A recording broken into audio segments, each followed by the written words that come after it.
Hello hi నమస్తే అండి. ఈరోజు నేను చామగడ్డ కూర చేద్దామని అదిగోండి కట్ చేసి పెట్టుకున్నాను. తాలింపు వేస్తున్నాను. ఉల్లిపాయలు, పచ్చిమిరపకాయలు, లవంగాలు, ఇలాచి, చెక్క వేసానండి. ఆవాలు, జీలకర్ర వేసాను.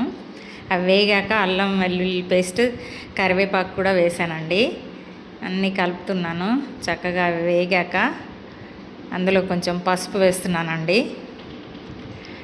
పసుపు వేసుకొని కలుపుకోవాలి. తర్వాత వేగాక చక్కగా చామగడ్డలు కూడా వేసేసుకోవాలి. వేసి చక్కగా కలుపుకోవాలండి. అంతా బాగా కలిసేటట్టు అన్ని పీసెస్కి బాగా కలిసేటట్టు కలుపుకోవాలి. చక్కగా కలుపుకోవాలి. కలిసే విధంగా కలుపుకున్న తర్వాత మనం కొంచెం కారం, ఉప్పు వేసుకుందామండి. సరిపోను కారం, ఉప్పు వేసాను. వేసి మంచిగా కలుపుకోవాలి. చక్కగా తగినంత కారం, ఉప్పు వేసుకొని కలుపుకోవాలి. మేము కొంచెం కారం ఎక్కువ తింటాం కాబట్టి కొంచెం కారం ఎక్కువ వేసానండి.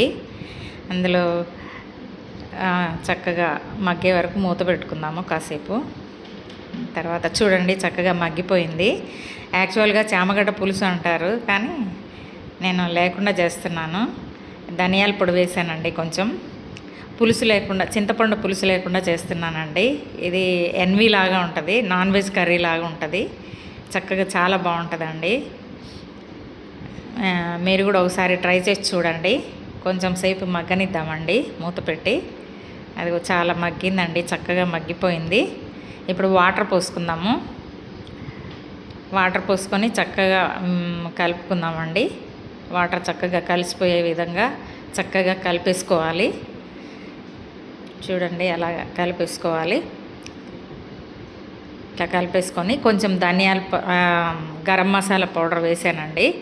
అందులో గరం మసాలా పౌడర్ వేసి మంచిగా చక్కగా కలిపి కాసేపు ఉడకనివ్వాలి.